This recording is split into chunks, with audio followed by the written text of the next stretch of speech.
Alright, so in today's video, we're going to be talking about the Super Eagles, some Super Eagles football. We got some interesting topics to talk about in this one. Well, I think they're interesting. I guess you guys will have to let me know if they are. And we got Fisayo Dele-Bashiru, of course, the midfielder who scored his first goal for the Super Eagles in the match against South Africa. Had a big move that went down not too long ago. We're going to be talking about that. We're also going to be talking about the Super Eagles coaching situation. Of course, still that vacant spot at the top. Head coach of the team, former head coach of the team, Finidi George, resigned, and that post has been basically empty since then, and the search has been going on. A little development, some news coming out, and we're going to talk about that in this video. We're also going to talk about the CAF Champions League and Confederations Cup draws. Of course, we got 4 teams. Nigeria, that is, has 4 teams in those competitions, 2 in each,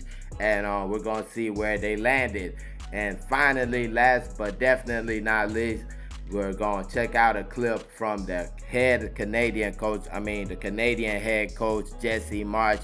Recently just had that great run at Copa America, and he got this little sound bite that I want y'all to check out and we're going to talk about in this video. But before then, of course, please make sure to like this video. Really helps the channel out. Subscribe to the channel if you haven't already. Thank you very much. And we're going to start with Fisayo Dele-Bashiru. And of course, the news was that he made that big move all the way from Turkey to the Serie A. He will be playing at Lazio next season. He was at Atayaspor before and moved to Lazio. So from the reports I've seen, it's a loan move with the option to buy at the end of the season. And basically, if some terms are met from the end of Fisayo Dele-Bashiru playing at Lazio, the deal will be made permanent at the end of the season. So they're saying it's $2 million for the loan fee.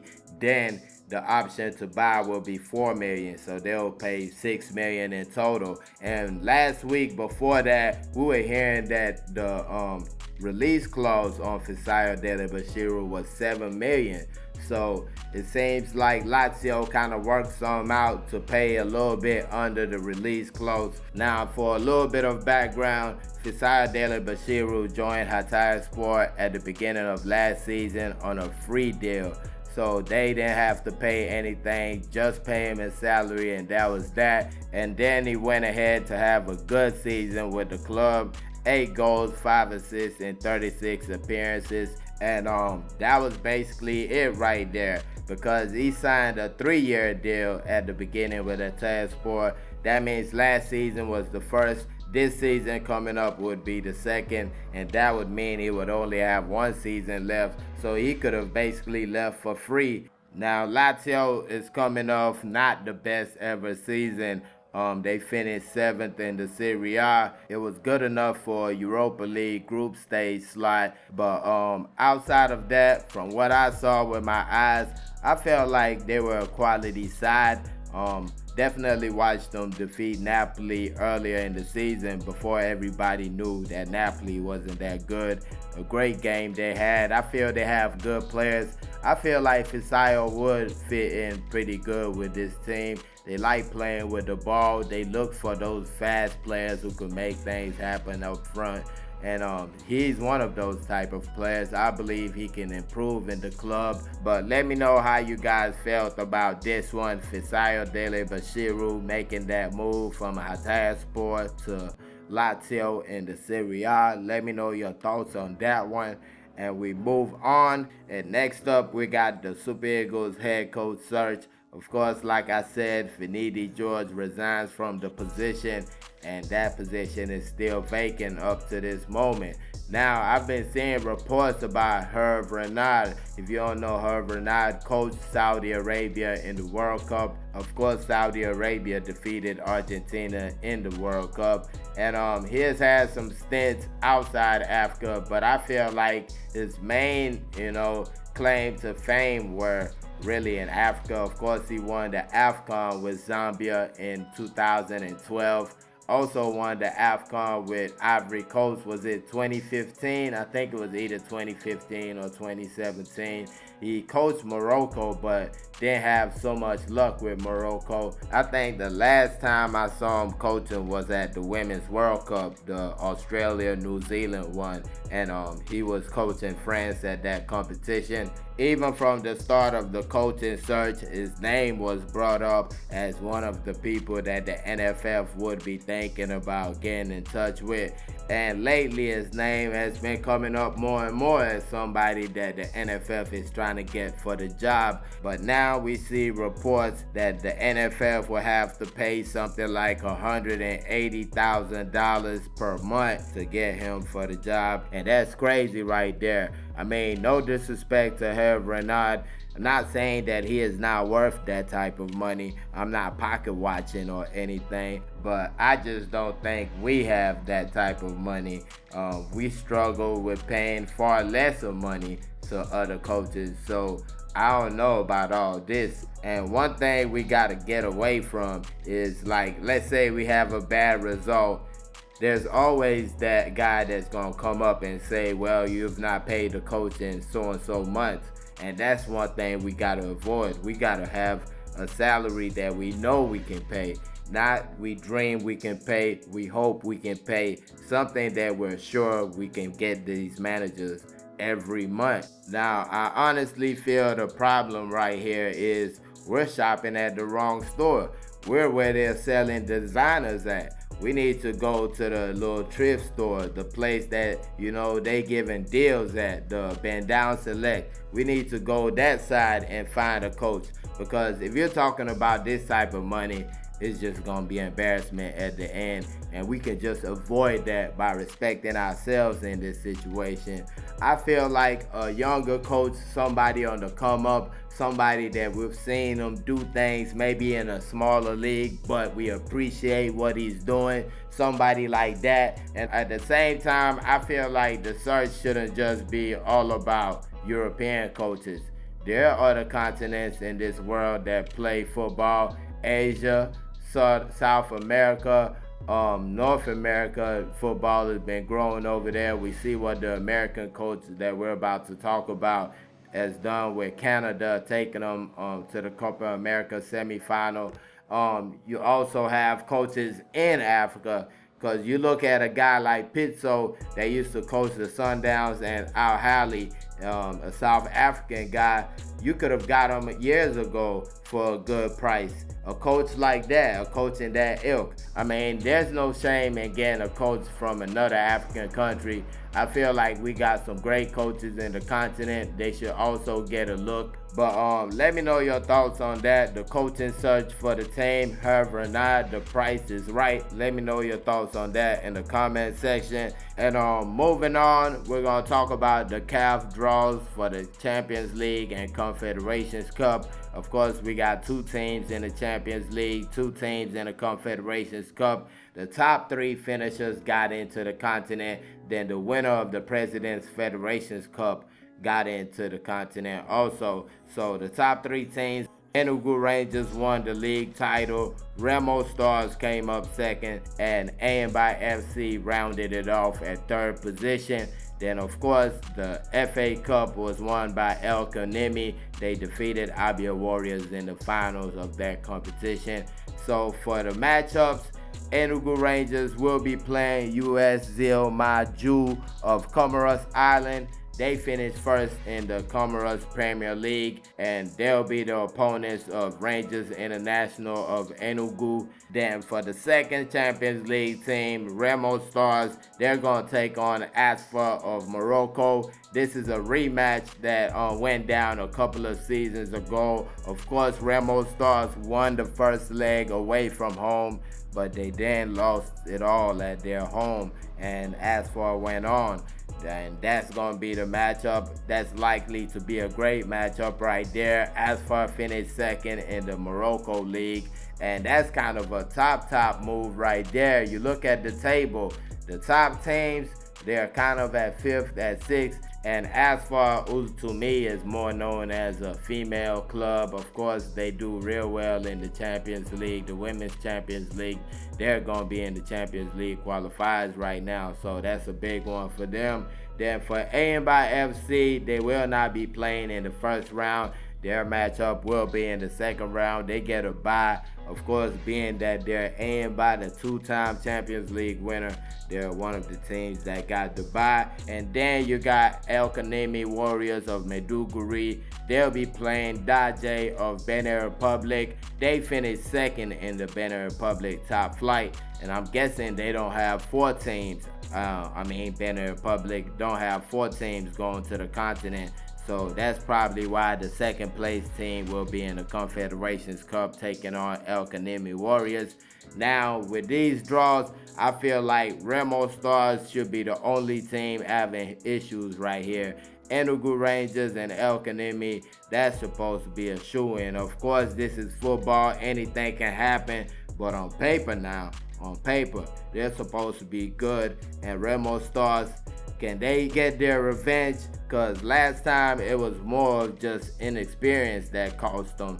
So will they have their stuff together this time and get the job done? Let's wait for the next episode. And another thing when it comes to these preliminary stage matches is the report that CAF only selected one stadium in Nigeria for the whole competition. So basically, all four teams can only use one stadium because that was the only one that CAF deemed fit for these competitions, which is kind of crazy because I guess the standard has been going up, as time has been going. Because you go back a few years, every team was using, not even a few years, last season, everybody was using their stadiums. Then when it got to the group stages, they were like, okay, Rivers United, you got to use the stadium in Uyo, which is the stadium that was selected, the Goswell Akpabio Stadium, Nest of Champions. That's the stadium that was selected. Rivers United, like I was saying, used it last season for the group stages and the second round of the CAF Confederations Cup. And now all four teams will have to use that stadium. And don't forget, we have to play the Super Eagles matches at that stadium. So it's kind of crazy. Now, the stadiums that were turned down, you got the Nnamdi Azikiwe Stadium, aka the Cathedral. They just redid the pitch at the Cathedral, and to be honest, it was looking nice. So I'm thinking it might be something dealing with the stands with all these stadiums. So I don't know exactly why, to be honest, but I'm thinking it has something to do with the stands because the pitch at the Nnamdi Azikiwe Stadium is definitely good enough. Then you go to Remo Stars. They play at the Remo Stars Stadium in Ikene. And you look at their pitch. Beautiful pitch, in my opinion. So once again, it has to be dealing with something that's off the field. Maybe the stands, maybe exits not being available. I don't know. But I'm just saying it can't be the pitch because the pitch is probably one of the best in the country. And I feel it's probably better than some of the ones that are going to be used. Not the Goswell Akpabio Stadium, of course, but some of the other stadiums that are going to be used by CAF in these competitions. I'm pretty sure the pitch at the Remo Star Stadium is better than a lot of those pitches.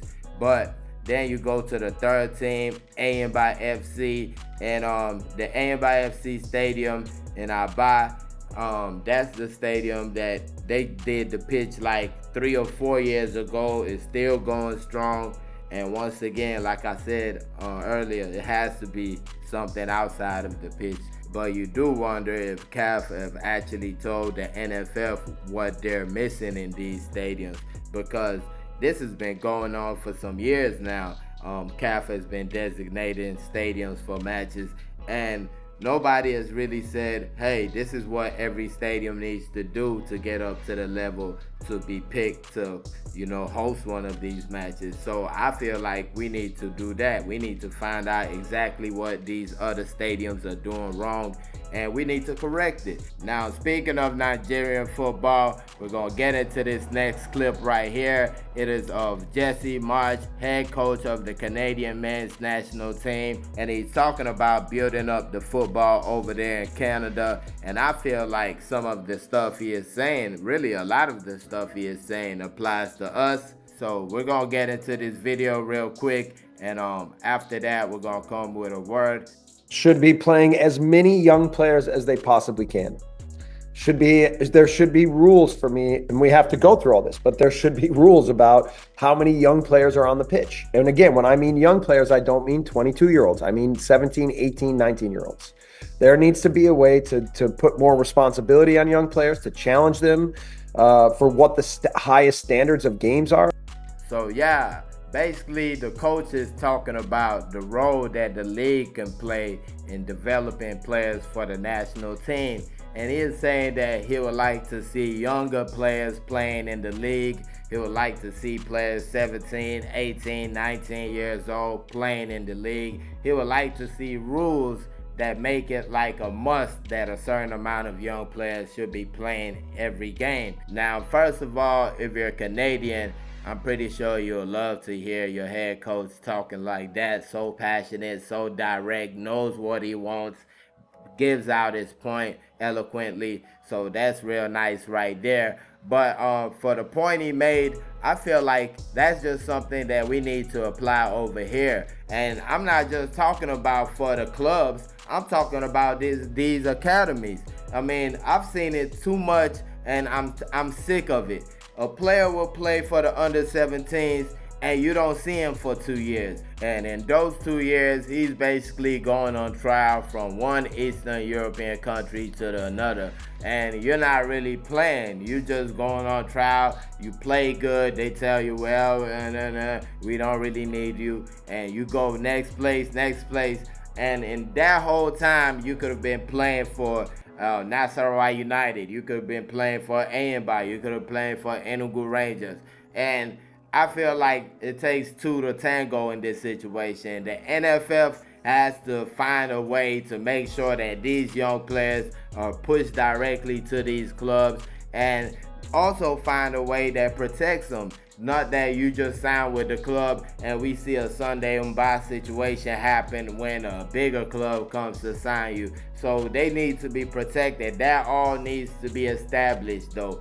But I just feel like these young players need to be playing in the league. Now, for the part about making a rule to make sure that the young players play, I'm totally agreeing with that. I mean, of course, you're not going to make the rule that all 11 young players must play. But if you're saying 2, if you're saying 3, I understand that. I totally understand that. It's nothing that we're doing in here. We're not making money like the EPL, so we might as well use the league to develop some of our young guys. And you don't even have to go far to see this being done successfully. You can just look at the women's league in Nigeria, and a lot of those players are young players. You go to the under-17s, the Flamingos, the women's team.